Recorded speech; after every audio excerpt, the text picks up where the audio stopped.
Alin namang bisang puhunan ng tao sa pagpapaunlad ng bayan? Sipag. Talino. Ako nga palang Lakandiwag, nagbuhat pa sa Marikina. Buong galang na sa inyo'y bumabati ng pupugay.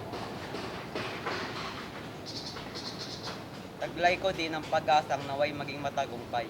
Patimpalak sa bigkasang, kung tawagi balagkasan. Paksang aking ilalatag, patiwari mahalaga. Pagkat nasangkot dito, bayan nating sinisinta. Sa pagunlad nitong bayan, puhunay ano baga. Ang sipag bawat talino, alin ang mas mahalaga. Kaya't inyong Lakandiwa, kayo'y muling nag-aanyaya ng dalawang magbibigkas ng mahusay at kilala. Ang hiling ko'y salubungin ng palakpakan dalawa. Panig nilang ihaharap ay suriin at magpasya. Kapag bayay umunlad, ang papko'y pinupukol.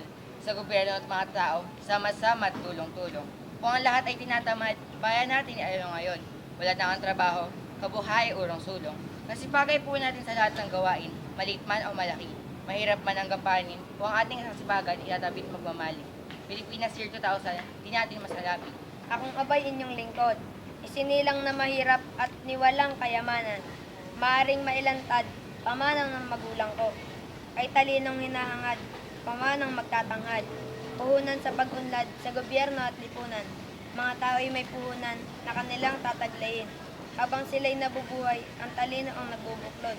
Sa pambansang kalayaan, nagbibigkis sa damdamin, makayaot, makabayan. Matapos maihayag ang panig ng magtatalo, ay aming ihahanda sa lawak ng pagtatalo.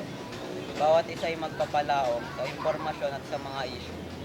Kaya't inyong timbangin upang inyong mapagsin. Tuwing mayroong nagagalak na halalan sa ating bayan, sinusuri mga kandidata, may nagawang kabutihan, ang anong natapos na kurso ay di inaalam.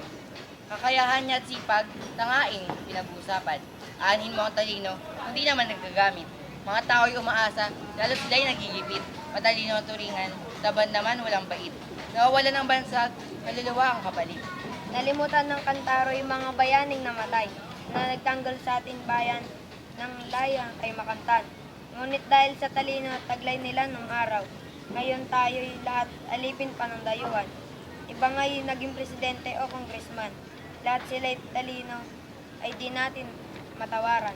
Mga batas na ipinatupad sa ating bayan, pinuhunan ay talino, kaya't sila'y naging gabay. Sa dami ng matalino, namumuno sa ating bansa, iba't ibang pagpapasya at maling paniniwala. Utos dito, utos doon, sila'y di gumagawa. Kaya't lagi nababalang kapakanan, naming dukha. Samantalang kung masipag, itong mga punong halal. Sa problema at kalamidad, sila'y lagi nariyan. Hindi na kailangan tawagin sila kung saan. Pagkatulong nila, kambal ang kasipagan. Tila yata't nakalimutan nitong aking katunggali. Sa pagtulong ay talino ang gamit palagi. Pag mayroong kalamidad, manuloko'y andyan palagi. Kaya't anong mahalaga, talino'y pagbunyi. Matataas na gusali, supermarket, public at mall, flyovers, skyways at iba't ibang komunikasyon. Lahat ng yan ay nagawan. Talino'y naging puhon. Kaya't bayan ay umunlad, ang biyaya tuloy-tuloy. Sipag ang kailangan. Talino ang puhunan. Matalino nga, tamad naman. Ang taong tamad, ginagamit ang talino para sumipag. Sipag. Talino. Saglit mo nang pinipigil inyo itong Lakandiwa. Pagtatalo nitong dalawa, mahuhusay na makata. Pagkat tila nagiinit at di masawata. Lahat ng katuwiran nakatatak sa ating diwa. Ang talino ay wika, kaya manang handog ng Diyos. Lagi nating nagagamit sa mabubutit magagawa't loob. Kasipagan na talino, pasaning walang taos.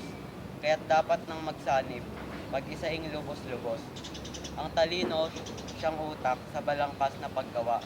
Ang sipag na may, siyang bisig sa planong binabadya. Kung ang isa'y mawawala, walang silbing magagawa. Kaya't kapwa mahalaga, panalo silang kapwa. What you gonna do with that dessert?